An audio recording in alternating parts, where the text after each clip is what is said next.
Hello everyone, मैं शुभम एक बार फिर से आपका स्वागत करता हूं यूपीएसआई और कांस्टेबल के पीवाईक्यू सीरीज में। आज हम पॉलिटी से रिलेटेड पीवाईक्यू करेंगे। इस सेशन का सबसे खास बात मैं आपको बताऊं, यहां पर जो आपको पीवाईक्यू कराया जाएगा वो स्टार्ट टू एंड वो भी चैप्टर वाइज कराया जाएगा। मतलब जो जितने भी पीवाईक्यू आपके आ रखे हैं, कोई भी सब्जेक्ट उठा लो, उस सब्जेक्ट का जो एक चैप्टर होता है उस चैप्टर से रिलेटेड जितने भी जिस जिस ईयर में आ रखे हैं सारों को एक अरेंज करके हम उसको लेके आए हैं। तो आइए हम शुरू करते हैं। सबसे पहला हमारा क्वेश्चन है, भारतीय संविधान के किस अनुच्छेद में नए राज्यों के गठन का विषय है। देखो बात यहां पे हो रही है नए राज्यों के गठन की। क्या बोला मैंने? किस अनुच्छेद के अंतर्गत नए राज्यों का गठन। देखो ऑप्शन में दे रखा है अनुच्छेद 3, अनुच्छेद 12, अनुच्छेद 22 और अनुच्छेद 9। ये कब एग्जाम में क्वेश्चन आ रखा था? यूपीएसआई बैच 1 15 दिसंबर 2017 को।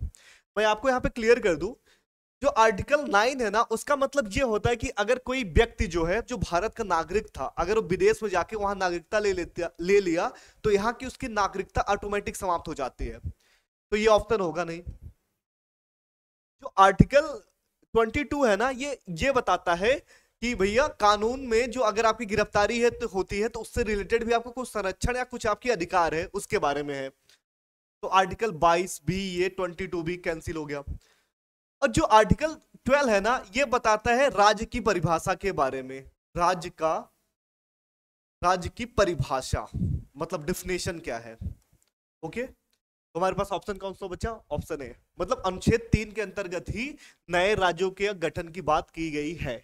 आई बात समझ में? टोटल आर्टिकल कितने? 395। आर्टिकल 3 क्या कहता है? नए राज्यों का गठन। ठीक है। आर्टिकल 12 क्या कहता है? राज्य का परिभाषा। आर्टिकल 22 क्या कहता है? कानूनन गिरफ्तारी के संबंध में संरक्षण। आर्टिकल 9 क्या कहता है? अगर कोई व्यक्ति है जो भारत का नागरिक है, वो किसी विदेशी नागरिकता अगर धारण कर ली है तो उसकी भारत की नागरिकता स्वयं ही समाप्त हो जाएगी। ठीक है, ये एक बार खुद से एक्सप्लेनेशन देख लो जो मैंने अभी आपको बताया। आर्टिकल 3 क्या कहता है, आर्टिकल 12 क्या कहता है, आर्टिकल 22 क्या कहता है, आर्टिकल 9 क्या कहता है। ठीक है, आगे बढ़ू। अगला क्वेश्चन है, किस संघ राज्य क्षेत्र में विधानसभा है? बात हो रही है यूटी की, यूनियन टेरिटरी। देखो हर एक राज्य में विधानसभा या विधान परिषद होता है, वो अलग चीज है, लेकिन यहाँ पे बात हो रही केंद्र शासित प्रदेश में। तो वर्तमान में अपने भारत में केवल 2 केंद्र शासित ऐसे प्रदेश है जहां पे विधानसभा है। कौन कौन सा? पहला है दिल्ली और दूसरा है पुडुचेरी। तो हमारा option B is correct. Okay, क्या मैंने क्वेश्चन क्या कह रहा है भैया कि किस संघ राज्य क्षेत्र में विधानसभा है, तो मैंने क्या बोला? केवल 2 क्षेत्र में है। 2 यूटी वर्तमान में ऐसे हैं जहां पे भैया विधानसभाएं हैं। पहला है दिल्ली डीएल और दूसरा है पुडुचेरी। ठीक है, ये क्वेश्चन कब आया था? यूपीएसआई बैच 3 16 दिसंबर 2017 को। ठीक है, आगे बढ़ू। ये रहा क्वेश्चन, ये है कि भारत बांग्लादेश भूमि सीमा समझौता को लागू करने के लिए संविधान के किस अनुसूची में संशोधन की आवश्यकता पड़ी? ठीक है, और ऑप्शन वाइज चलते हैं। 6वीं अनुसूची। भैया जो 6 नंबर का जो शेड्यूल है ना, ये क्या कहता है? ये कहता है कि ये क्षेत्र का नाम है ATMM, मतलब असम, त्रिपुरा, मेघालय और मिजोरम। ये उनके लिए विशेष कानून कौन बनाएगा? राज्यपाल।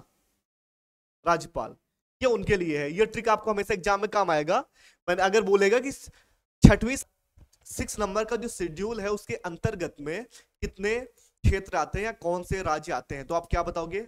ATMM मतलब असम, त्रिपुरा, मिजोरम, मेघालय।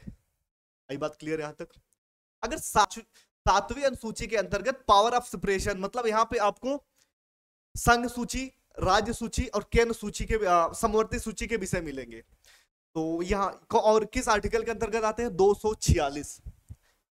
246 आर्टिकल होगा। और अगर बात करते हैं कि केंद्र में कितने विषय हैं, तो 100। अगर बात आती है राज्य में कितने विषय हैं, तो आप बताओगे 61। अगर बात करें हम समवर्ती सूची विषय की तो 52। ये रहा सेंट्रल, ये रहा स्टेट, ये रहा कॉन्ट्रैक्ट लिस्ट। ठीक है, क्या कहा मैंने? ध्यान से समझो। जो 7वीं नंबर की अनुसूची है उसके अंतर्गत क्या होता है, उसके अंदर आता है पावर ऑफ सेपरेशन, मतलब जितने भी समवर्ती सूची के विषय हैं, राज्य सूची के विषय हैं और केंद्र सूची के विषय हैं वो आते हैं। वर्तमान में केंद्र सूची के कितने विषय हैं, 100, और राज्य सूची के कितने विषय हैं, 61। अगर बात होगी समवर्ती सूची की तो वर्तमान में कितने हैं, 52। अगर सूची में कोई भी विषय पे कानून बनाने की बात आएगी, उस पर कौन कानून बनाएगा, केंद्र।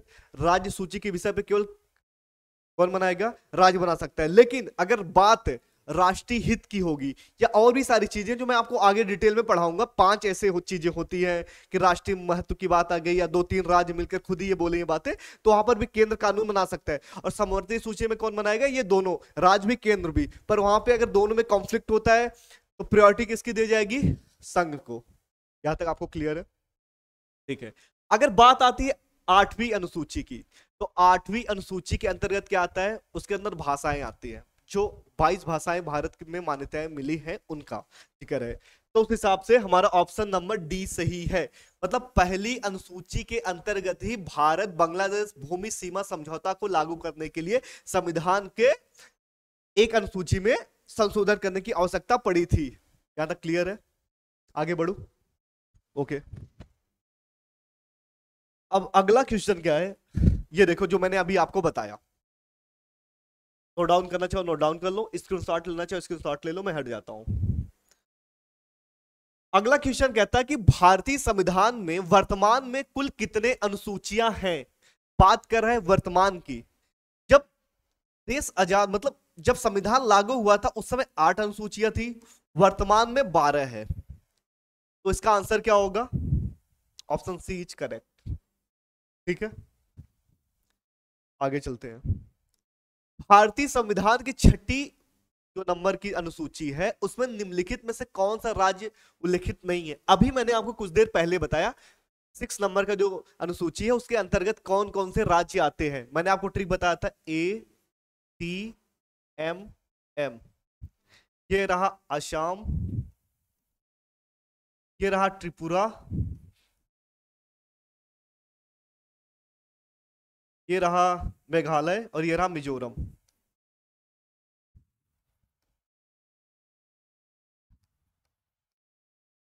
और मिजोरम, तो ऑप्शन चेक करो, मिजोरम है, त्रिपुरा है, असम है, नागालैंड कहीं भी इसमें एग्जिस्ट नहीं करता है, तो इसीलिए option A is correct. Question क्या था, क्वेश्चन ये था भारतीय संविधान की 6वीं अनुसूची में निम्नलिखित में से कौन सा राज्य उल्लिखित नहीं है, तो आंसर हमारा नागालैंड होगा। क्यों, क्योंकि इसके अंतर्गत जो 4 राज्य आते हैं वो ATMM से हमने याद कर रखा है, क्या है, असम, त्रिपुरा, मिजोरम और मेघालय।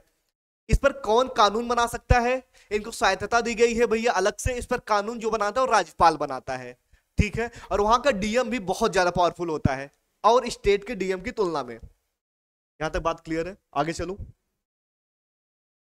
क्वेश्चन नंबर 6 की बात करते हैं। निम्नलिखित में से कौन सी अनुसूची का मिलान गलत है। अभी कुछ देर पहले मैंने आपको कुछ अनुसूची के बारे में बताया था, अगर आपको उतना हिंट या याद होगा तो आइए उसी के अनुसार इसको सॉल्व करते हैं। 8वीं अनुसूची के अंतर्गत मैंने भाषा बताया था, तो भैया ये पहला ऑप्शन सही है। 9वीं अनुसूची के अंतर्गत कुछ नए नियम संरचक, इसको बाद में देख लेते हैं, वैसे ये ऑप्शन सही है।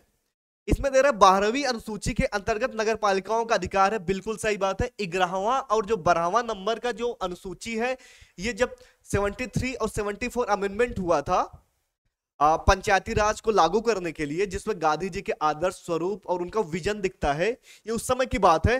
तो एक 73 अमेंडमेंट हुआ था, एक 74 हुआ था, ठीक है, 3rd और 4th।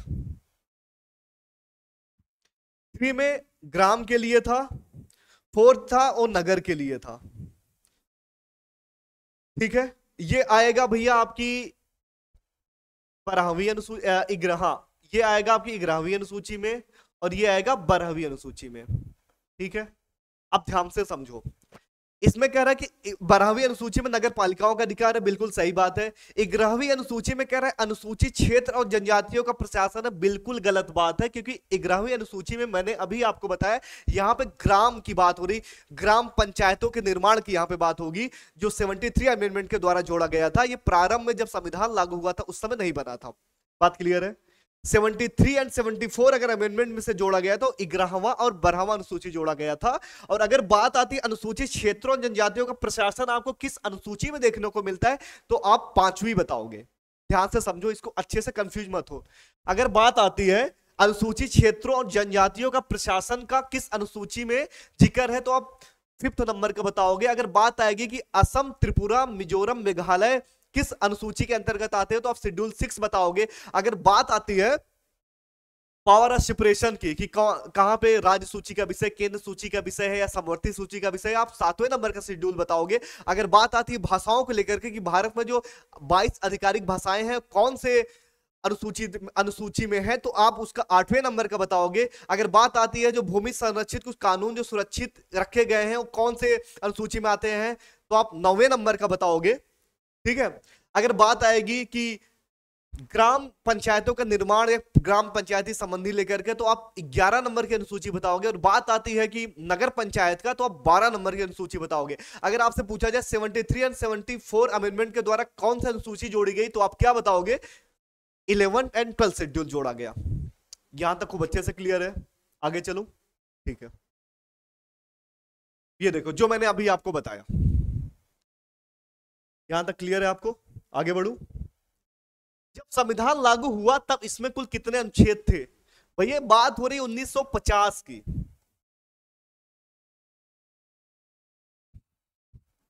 26 जनवरी की, तब कितने थे? 395 अनुच्छेद थे।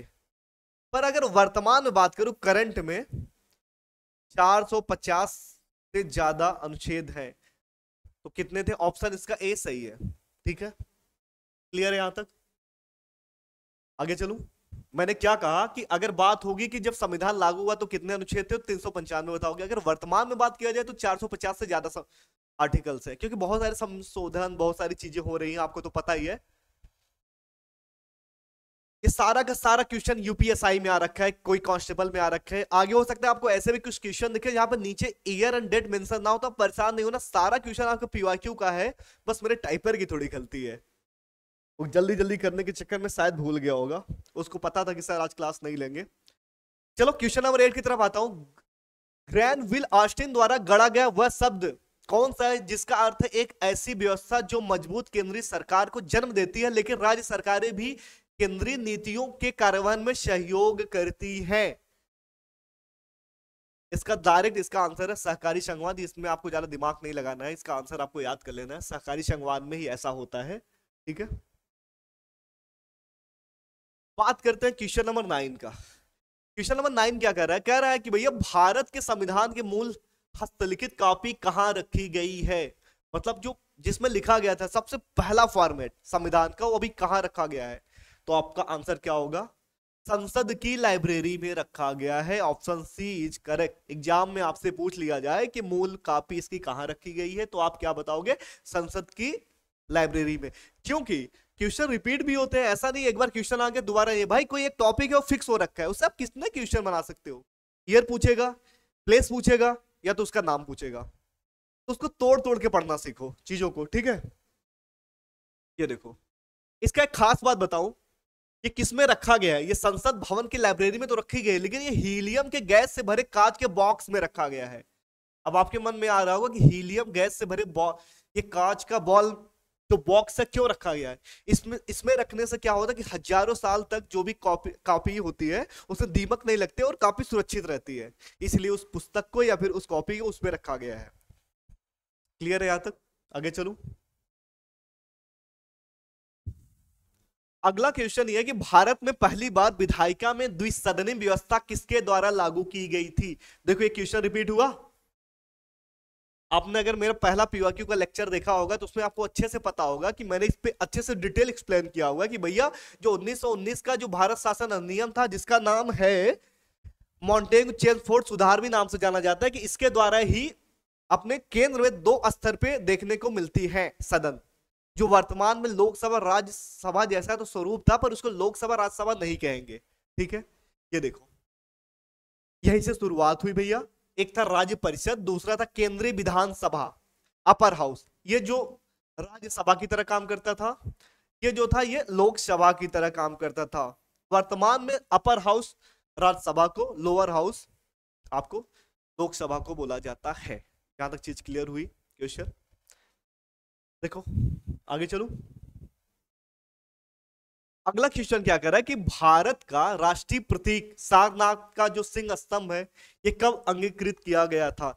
मतलब ये कह रहा है कि भारत जो अपना अशोक चिन्ह है उसको, मतलब अशोक चिन्ह तो राष्ट्रीय प्रतीक है, उसको कब अपनाया गया? तो इसका सीधा आंसर है 26 जनवरी 1950 को। कब? 26 जनवरी 1950 को। इसमें है क्या? शेर है, एक शेर है। कितने शेर हैं टोटल? 4 शेर हैं, जिसमें 3 दिखते हैं, एक नहीं दिखते हैं। और इसमें धर्म चक्र है, धर्म चक्र है। चक्र में कितने तीलियां हैं? 24। और इसमें वृषभ है, वृषभ है। और क्या है इसमें? घोड़े हैं, घोड़े। क्वेश्चन को ध्यान से समझो कि भारत के राष्ट्रीय प्रतीक है जो अशोक चिन्ह है, इसको कब अपनाया गया? 26 जनवरी 1950 को। उसमें है क्या?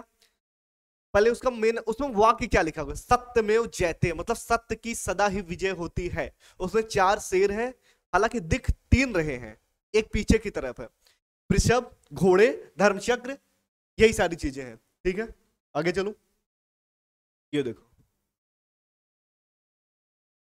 ये भारतीय गणराज्य की आधिकारिक भाषाओं की सूची किस अनुसूची में दी गई है? देखो, जो अभी मैंने पिछले आपको कुछ देर पहले बताया, फिर से वही घुमा के प्रश्न पूछ लिया है। कब आया था यूपीपी कांस्टेबल? 2018 में। 2017 में तो यूपीएसआई में पूछा था, 2018 में यूपीपी में पूछ लिया था। ठीक है, इसका आंसर आप क्या करोगे? बस वही आरटीएन सूची के अंतर्गत कितने भाषाएं हैं? 22। ठीक है, और थोड़ा इसका और डिटेल देखते हैं। अगर इसमें डिटेल तो नहीं है, आगे आ जाओ। भारतीय संविधान में कानून बनाने की प्रक्रिया काफी हद तक किस देश के संविधान से प्रभावित है? देखो, यहां पे बात हो रही है कानून बनाने की प्रक्रिया, मतलब विधि द्वारा स्थापित प्रक्रिया। ऐसा वर्ड सुना है? शायद सुना होगा, मैं आपको सुनाता हूं। आर्टिकल 21, विधि द्वारा स्थापित प्रक्रिया के द्वारा ही किसी की जान, किसी के जीवन को समाप्त किया जा सकता है, अर्थात नहीं। मतलब क्या समझे आप? आर्टिकल 21 ये कहता है ना भैया, पहले तो कोई गिरफ्तारी होगी, मजिस्ट्रेट के सामने प्रस्तुत किया जाएगा, इसके बाद अदालत जाएगा वो फाइल, अदालत के बाद वहां पे फैसला होगा कि अगर वो गिल्टी पाया जाता है, उसके बाद ही उसका विधि द्वारा स्थापित प्रक्रिया द्वारा इससे उसके जान छीनी जाएगी, मतलब उसका जीवन समाप्त किया जाएगा, राइट टू लाइफ। तो ये कहां से लिया गया है? ये जापान से लिया गया है। विधि द्वारा स्थापित जो प्रक्रिया वर्ग है, ये कहां से लिया गया है? ये जापान से लिया गया है। और क्या क्या चीजें ली गई हैं? ये आर्टिकल 21 के अंतर्गत आपको दिखने को मिलेगा। ठीक है, दक्षिण अफ्रीका से संविधान संशोधन की प्रक्रिया ली गई है। संविधान संशोधन कौन सा आर्टिकल है? 370। ठीक है, इसमें विशेष बहुमत के द्वारा होता है, एक सामान्य बहुमत के द्वारा होता है। तो चीजें हैं, मैं आपको आगे और एक्सप्लेन करूंगा जब मैं फाउंडेशन वाला क्लास कराऊंगा इसमें। ठीक है, बात आती है आपातकालीन उपबंध की। आपातकालीन का उपबंध कहां से लिया गया भैया? ये जर्मनी से लिया गया है। ठीक है, आपातकाल कौन सा आर्टिकल कहां से कहां तक? आर्टिकल 352, 356, 360। एक होता है राष्ट्रीय आपातकाल जो 352 के अंतर्गत आता है। अगर राष्ट्रपति राज्य आपातकाल की बात करो 356 के अंतर्गत आता है। और अगर हम बात करते हैं वित्तीय आपातकाल जो आर्टिकल 360 के अंतर्गत आता है। ठीक है, अमेरिका से क्या लिया गया है? मौलिक अधिकार लिया गया है। अमेरिका से मौलिक अधिकार 12 से 35, आर्टिकल 12 से 35। न्यायिक पुनरीक्षण, स्वतंत्र न्यायपालिका जैसी आदि प्रेरणा, ये सब अमेरिका से लिया गया है। यहां तक आपको क्लियर है अच्छे से? मैंने क्या बोला कि अगर बात आएगी विधि द्वारा स्थापित प्रक्रिया, ये वर्ड कहां से लिया गया है, तो आप क्या बताओगे भैया? जापान से। दक्षिण अफ्रीका से क्या लिया गया है? संविधान संशोधन की प्रक्रिया। कौन सा आर्टिकल में देखने को मिलता है? आर्टिकल 370 में। बात आती है जर्मनी। जर्मनी से क्या लिया गया? आपातकालीन उपबंध। आपातकाल भारत में कितने प्रकार? 3 प्रकार के। कौन कौन से? राष्ट्रीय आपातकाल जो आर्टिकल 352 के अंतर्गत आता है। इसके बाद आता है राष्ट्रपति शासन जो राज्यों में आपातकाल लगता है, वो आर्टिकल 356 के अंतर्गत आता है। इसके बाद आता है वित्तीय आपातकाल, वो आर्टिकल कौन सा? आर्टिकल 307 के अंतर्गत आता है। ठीक है, उसके बाद क्या? मौलिक अधिकार कहां से लिया गया भैया? अमेरिका से, आर्टिकल 52 से 35 तक। चीजें क्लियर है? आगे चलूं, आ जाओ।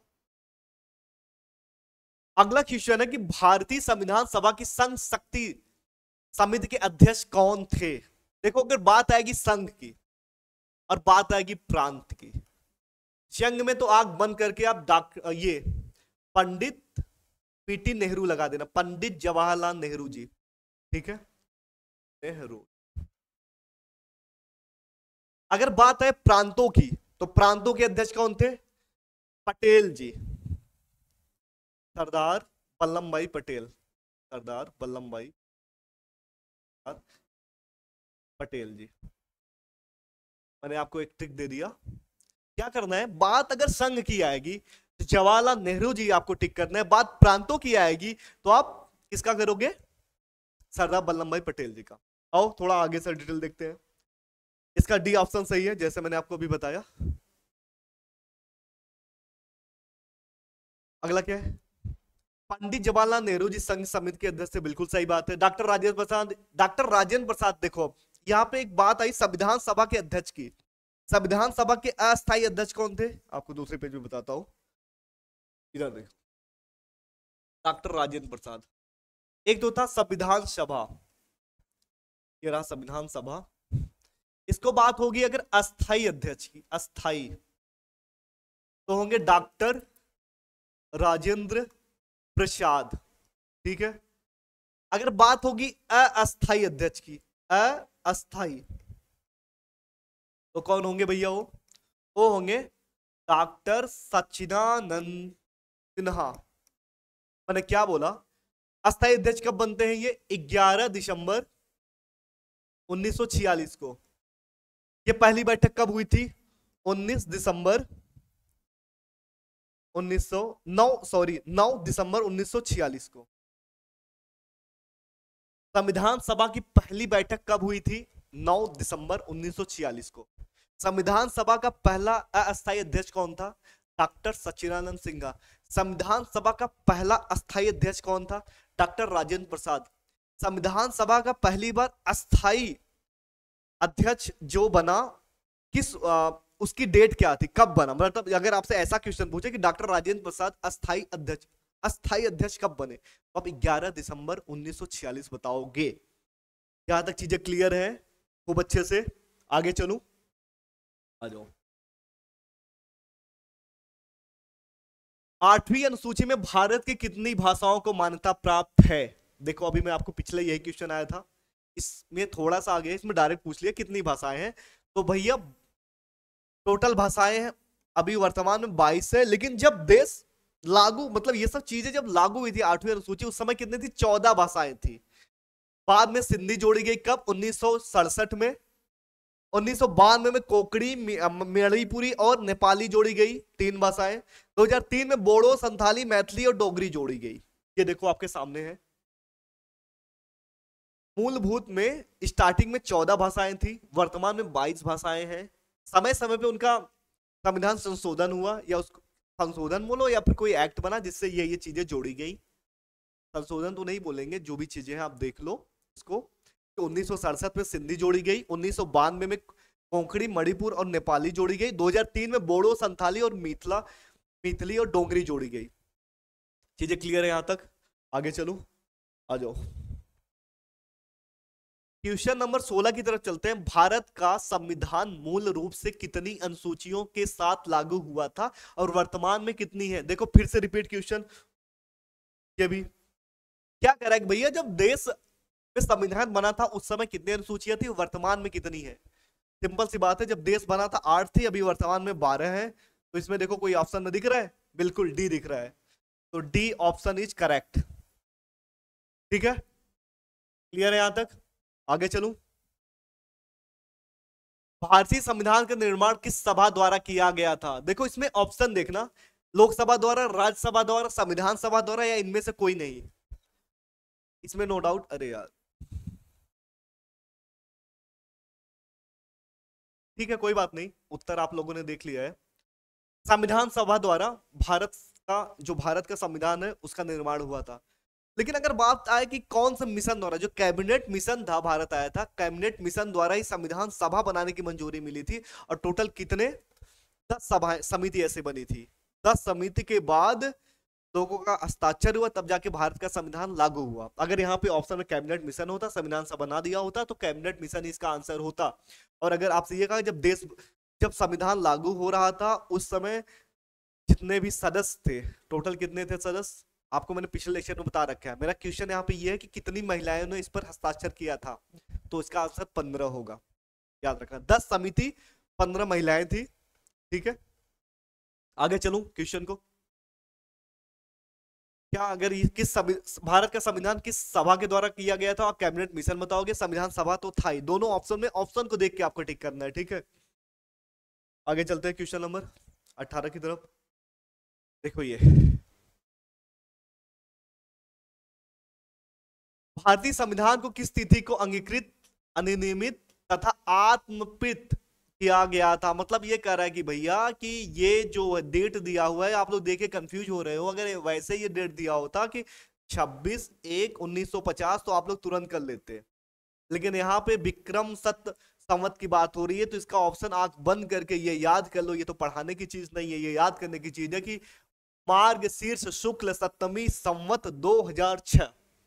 ठीक है, आपको अगर ये आज के डेट का दिया होता तो भैया आपका आराम से हो जाता। ये तो विक्रम डेट का पूछ लिया, तो इसको याद करो। क्या ऑप्शन में 2006 कहीं दिख जाए तो टिक मार देना। और ये चीज बहुत जरूरी, शुक्ल सप्तमी, शुक्ल सप्तमी 2006 कहीं दिख जाए, आंख बंद करके टिक करो। आगे चलो, अगला क्वेश्चन है भारत का गणराज्य के रूप में जन्म कब हुआ। सेम वही क्वेश्चन कि गणराज्य के रूप में जन्म कब हुआ, दिवस कब मनाया जाता है, इसका हैप्पी बर्थडे कब है। सबका एक ही आंसर, 26 जनवरी 1950। ठीक है, ऑप्शन ए इज करेक्ट। ठीक है, ये सारे क्वेश्चन आपके आ रखे हैं पीवाईक्यू में। मैं इसलिए ये क्वेश्चन बार बार लेके आ रहा हूं कि ये रिपीट क्वेश्चन हो रहे हैं, मुझे पता है कुछ क्वेश्चन, पर इनका में लाने का मकसद देखिए कि क्वेश्चन आपके एग्जाम में भी रिपीट होते हैं। अगर कोई यूपीएसआई में पूछ रखा है तो कोई वही क्वेश्चन सेम जेल वार्डन में पूछ सकता है, या यूपी के कांस्टेबल वाले भर्ती में पूछ सकता है। तो आपके लिए पीवाईक्यू बहुत ज्यादा महत्वपूर्ण है। पीवाईक्यू को अच्छे से करें, और साथ में जो एक्सप्लेनेशन मैं दे रहा हूँ हर एक ऑप्शन का, शायद ही आपको कोई ऐसा दे रहा होगा, तो उसको भी अच्छे से सुनो और समझो। क्योंकि मैं एक क्वेश्चन से यहाँ पे आपके 4 नए क्वेश्चन तैयार होंगे, और उन चारों क्वेश्चन का सोल्यूशन भी आपको यहाँ पे मिलेगा। ठीक है, संविधान सभा में किस देशी रियासत के प्रतिनिधि ने भाग नहीं लिया था। देखो ऑप्शन है मैसूर, हैदराबाद, जूनागढ़ या कश्मीर। हैदराबाद एक ऐसा रियासत था जिसने भैया भाग नहीं लिया था। ये तो देश में अपने शामिल ही नहीं होना चाहता था। जब अपना देश आजाद हुआ 1947 में, तो 552 टोटल रियासतें थी, लेकिन 3 रियासत ऐसी थी, जूनागढ़, हैदराबाद और कश्मीर, जो अपने देश के साथ सम्मिलित नहीं होना चाहते थे। वो चाहते थे हम स्वायत्त रहे, हमारा अलग देश हो, राजा वाला वही कानून बनाकर रखना चाहते थे। लेकिन कुछ ऐसी परिस्थितियां आई कि विलय पत्र के द्वारा कश्मीर को भारत में मिला लिया गया, जन्म संग्रह हुआ, जूनागढ़ को मिला लिया गया। फिर बात आती हैदराबाद की। हैदराबाद में ऑपरेशन पोलो होता है, किसके नेतृत्व में, सरदार वल्लभ भाई पटेल के नेतृत्व में। तो आपका ऑप्शन बी सही है, और इसके पीछे की कहानी भी मैंने बता दी। ठीक है, और आगे चलते हैं। भारतीय संविधान की प्रस्तावना को किसने संविधान की राजनीतिक कुंडली कहा था। देखो ये चीजें याद करने वाली होती है, इसमें ज्यादा एक्सप्लेन की नीड नहीं है। मैं आपको थोड़ा सा बता दूं, के.एम. मुंशी जी ने इसको कहा था। और अगर मैं कहूं भारतीय संविधान में आर्टिकल 32 को किसने आत्मा तथा हृदय कहा था, उसने ये कहा था कि अगर आर्टिकल 32 को भारतीय संविधान से निकाल दिया जाए तो भारतीय संविधान की मृत्यु हो जाएगी। तो उसको क्या बताओगे, किसने कहा था, डॉक्टर भीमराव अम्बेडकर जी ने। क्या आर्टिकल 32 को इन्होंने क्या बोला था, hurt and shawl, hurt plus shawl, याद रहेगा। आगे चलूं, आ जाओ। जो मैंने अभी आपको बताया कि के.एम. मुंशी ने संविधान की प्रस्तावना को राजनीतिक कुंडली कहा, क्योंकि यह संविधान के उद्देश्य, दिशा और मूल आदर्शों को दर्शाती है। बिल्कुल सही बात है। हाँ, ये क्या दर्शाती है, संविधान के उद्देश्य, दिशा और मूल आदर्शों को। मतलब अगर भारत का अगर कोई भी प्रस्तावना एक बार पढ़ लेना, उसको समझ में आ जाएगा भारत देश कैसा है, इसकी योजनाएं क्या है, और भारत क्या चाहता है करना। ठीक है, आ जाओ आगे चलते हैं। भारतीय संविधान की प्रस्तावना में we the people of India किस चीज को दर्शाता है। We the people of India, हम भारत के लोग, मतलब ये भारत की जनता। सिंपल सी बात है, इसने कहा है कि जो भारत की संविधान है, स्टार्टिंग का लाइन ही इससे शुरू होता है, हम भारत के लोग, मतलब ये भारत का जो संविधान है ये भारत के लोगों के द्वारा ही बनाया गया है और भारत के लोगों के लिए ही है। ठीक है, देखो प्रस्तावना की शुरुआत हम भारत के लोग से ही होती है, इस बात को दर्शाता है कि भारत का संविधान भारत के जनता के द्वारा बनाया गया है और जनता के लोगों के लिए ही है। ये आपको यहां तक क्लियर है? आगे चलो, देखो अगला क्वेश्चन है, किस अंग्रेजी राजनीतिक वैज्ञानिक ने उद्देशिका को भारतीय संविधान की कुंजी कहा है? आपको सिर्फ याद करने की नीड है, यहाँ पे सर अर्नेस्ट बार्कर ने कहा था कि भैया जो उद्देशिका है ये भारतीय संविधान की कुंजी है, सेम वही बात। ठीक है, अगला क्वेश्चन क्या कहता है, भारतीय संविधान की उद्देशिका में व्यक्त न्याय, सामाजिक, आर्थिक और राजनीतिक। देखो उद्देशिका में क्या है, एक है सामाजिक न्याय, एक है राजनीतिक न्याय और एक है आर्थिक।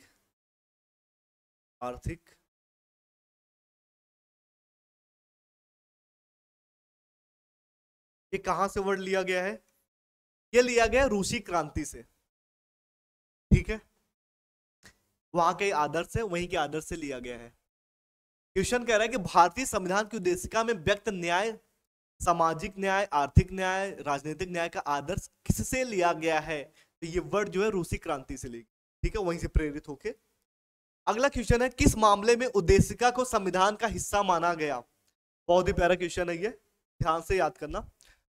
1973 में केस होता है, क्या होता है case? Keshavananda Bharati versus Kerala state,